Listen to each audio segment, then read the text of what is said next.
In our work, one of the things that we get to support businesses in is increasing revenue by teaching teams and supporting them in increasing the number of sales.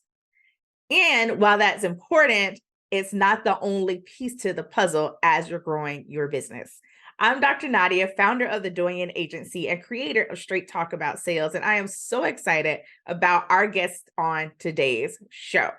Her name is Connie Vanderzanden, and she is on a mission to help entrepreneurs make numbers and money easy. She simplifies and supports motivated business owners in creating a financial map that ensures increased profit margins and more time off.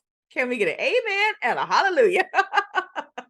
As a recovering accountant with 37 years of industry experience, Connie speaks both plain English and finance, which helps answer the nagging business money questions that may keep you up at night.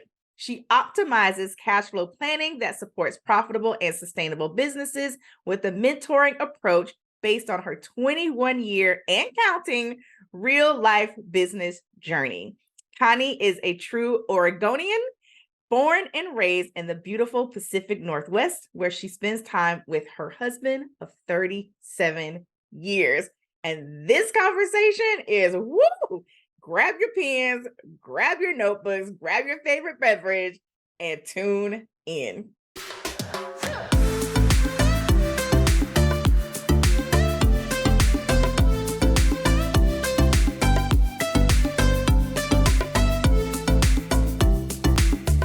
Welcome to another episode of Straight Talk About Sales. I am so excited for today's guest, Connie Vanderzanden. Welcome, Connie.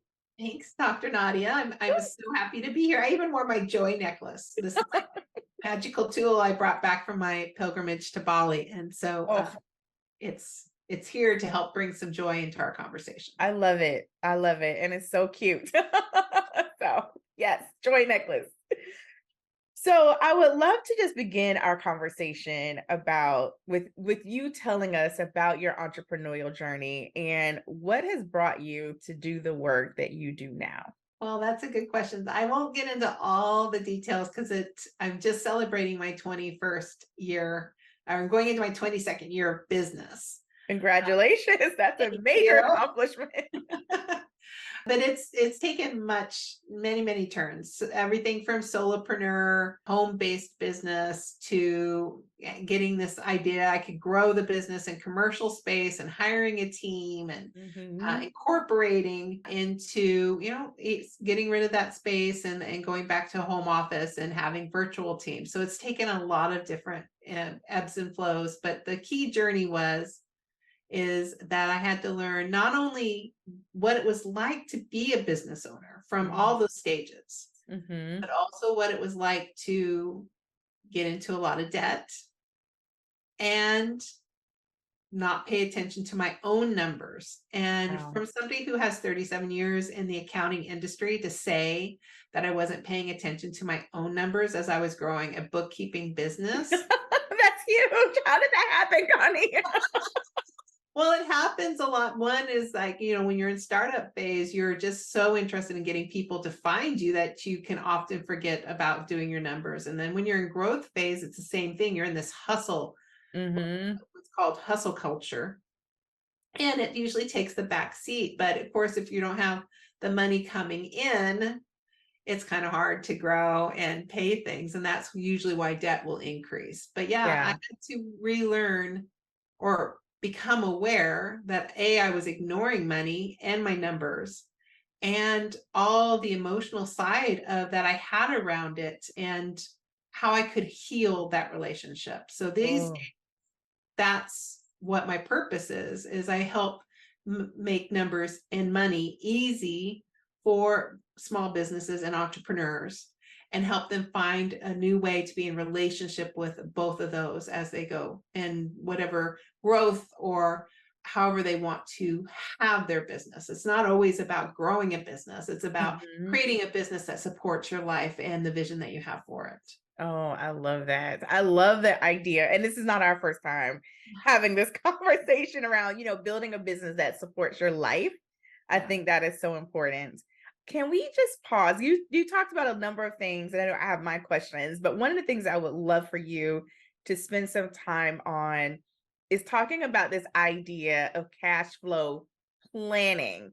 We hear a lot about more sales, more sales, more sales, more revenue, more leads, more, but very rarely do I hear anyone saying, "How about we talk about planning with the cash flow?" So can you just define that and tell us what that really looks like?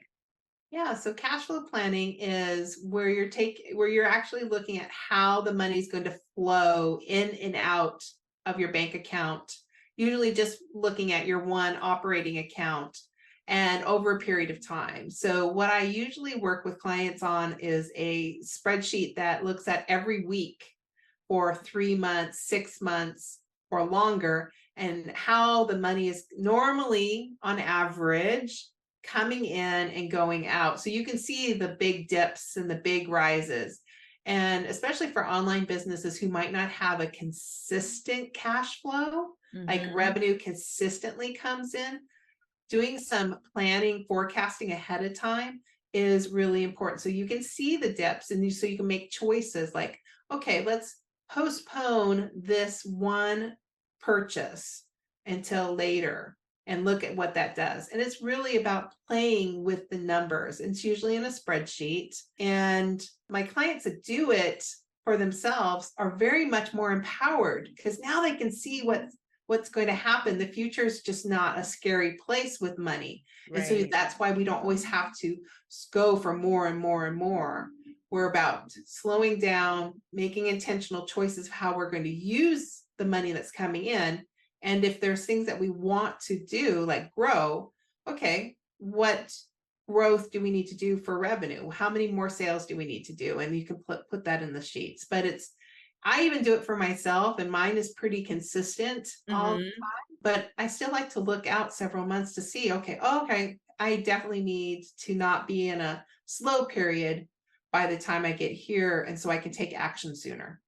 I love it. I love it because I think that, and you mentioned it in your own story, is just on your own journey of having a time when you ignored the money and ignored the numbers. And I see, and I'm guilty of it too. Like I've been like la la la la la. Like I just don't want to. I don't want it. It doesn't look the way I want it to look. So I don't want to look at it. But I really love the idea of cash flow planning because now, like you said, we're taking charge, we're taking control, and it's actually more empowering Yes. than when we stick our heads in the sand and try not to look at the numbers. Yeah. So, in your experience, what are some of the strategies that you recommend to your clients as you help them with their cash flow planning? Well, the first one is to look at the numbers, and wherever that is, it does not have to be an accounting tool. You just have to know where you're starting, and whether Mhm. that's in a spreadsheet or you are going to use some type of tool like a free tool or an accounting tool. It may be helpful to get a bookkeeper to help you get the data into a format so you can see it. That way you don't have to stress out about learning something or the data entry or the perfectionism around it. I don't know That anything about that. could be a really good thing. That's what I wrote when you were saying that. I wrote, oh, remember to come back to perfectionism. Because most of the time, the businesses I work with are stuck because they don't know the perfect way of doing it. So they don't know Mm, whether their accounting tool is set up the best way. And most of the times it is. It's set up just perfectly enough to make it easy for them to see what's happening so that we yeah. have something to create a forecast on. Now, I like an accounting tool. Uh, you like a spreadsheet. Do. So it's really about finding something that works for where you are in your business. And Mhm. if you can automate it, that's great because we do want to have access to the data so that we can update it. So, but I do think there are tools that work for cash flow planning. I particularly like a spreadsheet for that. So once you know where you're starting, then you can like forecast and play with the numbers. There's nothing about it that will actually happen. It's just giving you an idea of what the Mhm. future might hold. And so letting go of being perfectly correct Oh my with the gosh, numbers, yes. good enough is where we're Mhm. going. And sometimes having somebody run the spreadsheet or set up the spreadsheet for you can be super helpful for clients in the beginning. But Mhm. then it's just about consistently creating a money date or a ritual around keeping it current, keeping it up to date so that it's a good planning tool. So it's not something you're going to do once and throw in a drawer. It's something Darn. something you're continually going to go back to. Now, I do mine weekly. Okay. For my clients, I do weekly because things can change, and my clients have payroll or rent or things that might really adjust the cash flow up and down. Mhm. But you could, if you're just starting out, a monthly one would be great. But it's Yeah. about creating that day. It's going to be part of your money ritual. I love that. And in this date, how long did you, or that's not the question. How long would you recommend that we spend during our money date? Like there's looking at the numbers. Is there anything else that you would recommend that we do during that time? Yeah.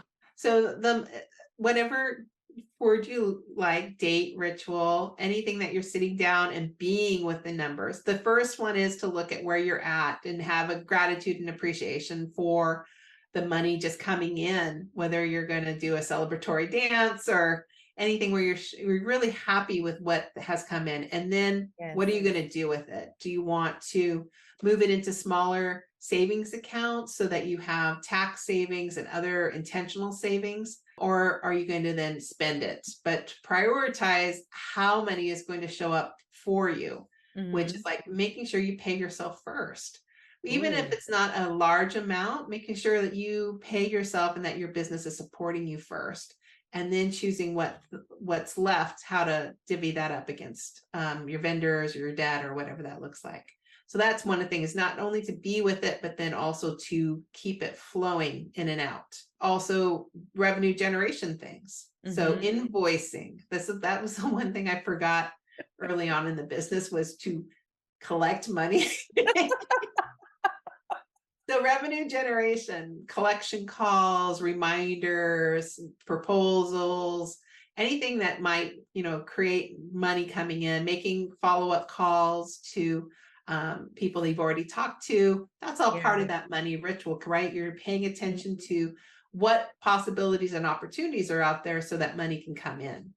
And then updating the cash flow. Sometimes I'll update my budget as well or my financial plan, and just be in relationship with money. But if you're just starting out, if you've been ignoring money and numbers for a long time, perhaps you're just going to start with 30 minutes of just being with the numbers. That's Mm, it. mhm. And the next time you do it, you'll take another step forward. So a lot of the times when I'm talking with clients who've not done any money rituals or dates, is maybe every week take 30 minutes, Okay. and then you can build on that. And as soon as you're like through that emotional side of like paying attention, working on gathering, wanting or desiring more to come in or using it in Yeah. a different way, then you can add or change the dates and times and things like that. I love that. So one thing you mentioned, money date. So you're not taking notes, take notes of money dates. But one thing you mentioned, Connie, that I think is going to cause some people to flinch a little bit is pay yourself first. Yeah. And I cannot tell you the number of business owners that I've worked with. I know I was there for a while where, honestly, in full transparency, there was a period when I first started, I didn't even think about paying me, right? Like it seemed like such a novel notion the first person time someone was like, Nadia, you need to pay yourself. And I was like, wait, what? Like, so how? Like, what are some baby steps for those that aren't paying themselves, for those that are like Nadia when I first heard it, like, what? Pay me first? How do we start to build that habit? Because that's huge, especially for a lot of women entrepreneurs. It's huge. And I will say, I had to have a very emotional moment with that. I was sitting in front of a group, a mastermind, and my coaches were like, you need to physically write yourself a check. And I was like, well, Ooh. I'm paying my credit card. I'm paying my personal credit card. They're like, no, you need to physically write yourself a check. And I just started bawling because I was like, there's no way, but it is an energetic exchange between your business saying, yeah, we're here for you. We're going to Mhm. support you. Here's your money. So nowadays I still write myself a check because I like that energetic exchange, but you could Love do a that. transfer. But if Mhm. you're anywhere where in that ignorant stage of where I was, it's still a communication process of the Yes. business giving you the check saying, here, yes, we're supporting you. But I would start small. When I first started, it was, $5 a week because most of my money was going out because my debt had Mhm. increased so much. I Mhm. 98% of what was coming in was already spent. Yeah. So small amounts, but making it first, like before I pay anybody else, I'm going to pay myself first and Mm. then pay everybody. And then you can increase it from that. And so a lot of the times, most of the clients I work with are like, I just don't want to be the lowest paid person on the team. Well, you do know 0 is definitely lowest paid person on the team. Just don't want to be the lowest paid person on the team. And so gradually we get them there. Mhm. Most of the time, it's also because they haven't included their salary in their financial plan. They've Mhm. got enough to pay their team, they've got enough to pay their tools and whatever overhead costs, but they've never Mhm. thought about putting a line item in there, not only for their CEO salary, the business owner, but them as a technician as well. So when Ooh, they roll out of that technician role, they can have the funds in there to replace themselves.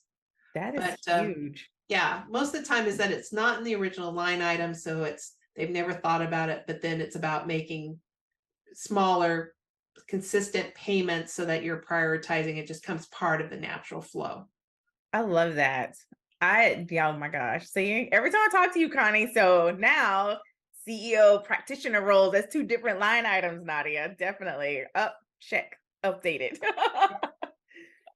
So one thing that you mentioned, especially when it even came to you paying yourself first, was the emotional response. So let's talk about it because money and emotions are definitely tied together, whether we like to admit it or not. So, any advice in helping, how business owners manage their emotions and really address that when it comes to dealing with money, whether it's paying yourself first, having your money date, your financial plan, all of this whole conversation? Like, how do we deal with those emotions? Well, the first is be kind to yourself. Hmm. It's it's not our fault. We weren't normally there. I've met a few people that have had families that talk openly about money and have financial education at that stage of the game. But most of us were not taught about money. In fact, it was something you didn't talk about in our families. We didn't really get a financial education in school, if any. So you're coming in as a very young individual when it comes to money in your business. And so as you would talk to a young person, just be kind and be okay that you're starting from, yes, you might be 56 years old, but you still are a young person that are starting from 0. And so we have to like pepper this in a little bit about what we're going to learn on it. So be kind. Hmm. And then it's about self-awareness then. Okay, what do you know? What is your triggers? What did you Hmm. learn from your parents? What was that story that kept going on? And then being able to look at that and go, oh, yeah, that was true for my grandma in the depression, but it's definitely not true for me now. Right. And having choice and how you look at those things. But the more awareness that you can have, self-awareness around these things, the easier it will increase that relationship. And again, we're just getting to a point of like money is energy. Money is just something that happens. It's how we exchange goods. We Yeah. used to, people would give you a chicken or eggs for whatever service you would give. So those foods fed your soul and your body. The Hmm. money's the same way for us. It adds to our life. And so realizing that that's what money is, how and what change it can create out in the world, in our communities or the world itself, is can you have a better, and love is going to be a really strong word here, but a better relationship that allows you to love and enjoy what money adds to the world. I Not love that. maybe not the love of money, but Hmm. what it adds and does out in the world. No, that's so good. That Thanks. is so good. I think, as you're talking about, like, even as we're talking about the emotional parts, I know for me, one of my emotional drivers or fears around money was making a mistake. I didn't know, I didn't want to get it wrong, but building a business, we don't always get it right. And so I think, again, I love when you're just talking about be kind to yourself because things happen. And so that was always, I have to get it right. I have to get everything right the first time. It's like, Yeah. seriously, Nadia, stop it. Yeah. Well, no, and a lot of that is blaming the school system because Mm, that's why money and numbers get so clouded. Is you were in math and you got a bad grade if you got it wrong. mhm. And the numbers and money are so somewhat similar, and how they look or feel or how people have told you what they are. And so yeah, we brought that for straight from school into this, and it's not. It's about innovation. It's about beta testing different things, and not everyone has that strength. Mhm. So sometimes bringing somebody in to support you, whether that's a therapist that was what I leaned into at the beginning, was a therapist, Wow. then a coach. There are money Mhm. coaches out there. There are money therapists out there. And then, a financial advisor will help you with that longer term goal. So there might be somebody you need to add to your team to help fill in some of those strengths. I love that. That is so good. So, as we're talking about cash flow planning, what are some of the biggest mistakes you've seen business owners make when it comes to that? Yeah, I think the biggest mistake is in cash flow planning, which is different than creating your financial plan, aka budget. Mhm. Cash flow planning, there is more. This is what we expect. These are averages. Sometimes we are going to show, okay, we're going to increase sales here because we've put into motion this one thing. Mhm. But it's not about, yeah, I'm going to go and I'm going to create a new product and I'm going to sell $100,000. Right, right. That's a dream and that's a goal, and you could put that on there, but it's not really going to affect the cash flow until you actually see it start materializing. Mhm. So a financial plan is all about the goals, the growth goals, the dreams of how you want money to show up. But in cash flow planning is like, this is what I have in my bucket.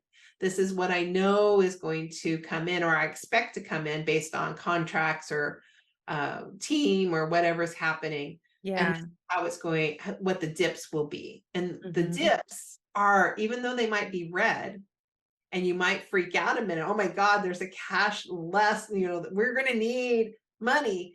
That's a really key indicator of like, oh, okay, yeah, we're going to need to create something or pause something or make a choice here. But it's not set in stone. It's just an indicator of what might happen. So it gives us a lot of future vision Mhm. choice. I love this. I love the work that you do. I love I really wish like all my clients work with you. Because one of the things that I've seen in my experience, especially when we were doing like more of the sales for support, is we bring in all this money and I know all the money came in because I brought it in. And then I'm like, where did it go? And you're talking to the business owner, they're having team meetings, and then and I'm like, okay, okay, it's not just sales. Like sales is definitely a big part of it, but I think to your point in the work that you do, there's also some tools that we can leverage so that we can really see the fruit because it's a lot of work, especially like you said, startup and growth, huge, right? And all the things that are happening that you need to do to bring in these sales. Let's really, leverage our money wisely to really support us in that. Because one of the hardest things, and I had a colleague share, she's like, I just work to pay other people, basically. Basically, yeah. And that's not a fun place to be. No, it's not a fun place, and you feel stuck. And that was probably my worst moment in the business, was that so much of the money that was coming in, because I hadn't paid myself for 6 years, was for everybody else. And that's not a sustainable business model. And No. yeah, people can bring in a lot of money, but realizing the choices you made of like investments you made and added team members that might benefit from, or different things like that. That's all part of the planning and the forecasting. But yeah, it's great to have a lot of money come in, and it's really even better when that money can last and provide benefits to the business long term, not just Love within it. the first 30 days. Right? Or the first 3. Yeah. Yeah. Like in, out. Didn't even see it. And it's okay. Own the fact, like if you've been putting off paying yourself to do that, own the fact, make it a line item, give yourself priority on that, and then, pay attention to what that's going to do to the money. So many times I saw people do a big launch, get all that money in that was supposed to be for a year-long program, spend it all within the first 90 days, whether it was pay the back end of what it cost or the owner for not taking a salary. And then what were you going to run the business on? So then you're stuck in the hustle culture of another launch, another thing, another, more. Money is here to support us, and it doesn't really matter what the top line number is, as long as it's a business that's sustainable and adding to your life. I love it. I love that. So any final words of wisdom before we wrap up, Connie? Money is a relationship. And so with all good relationships, it likes to have attention. It wants you to be appreciative of it and show some gratitude. It wants to flow. And the sooner you can realize those things and how you're reacting to it, you are going to be able to create a more sustainable business model that is going to be there for your life and the life of your family and your community for the long term. And it can be done. We all can be numbers people. We all have a better relationship with money. You can do it. You can Totally do it. I believe it. I love that. So how can people connect with you, Connie? Because I hope everyone is like, I need to talk to Connie to get some support with some cash flow planning. What does that look like? We make it easy. We have a website, moneyactiontips.com. There's a report on there, but most importantly is a free conversation. So if this sparked anything, like you have any questions, is to have the conversation. We'll just get together and chat about it. There's no sales, no pressure or anything, but resource or conversation, whichever way you'd like to go. And then I also am over on Instagram mostly. I love it. And what's your IG handle? Connie.Vanderzanden. Got it. And we'll make sure all of that's in the show notes. It's Vanderzanden. I have to practice Vanderzanden. Got it. Well, thank you so much, Connie, for joining us today. This was such a lovely conversation. Thank you for having me. I super enjoy talking about money and business, but I didn't always. Right. Same. Neither did I, but we have grown up and we've evolved. So I love it. Thank you. Well, thank you all for joining us for another episode of Straight Talk About Sales. We'll see you again soon. Bye-bye.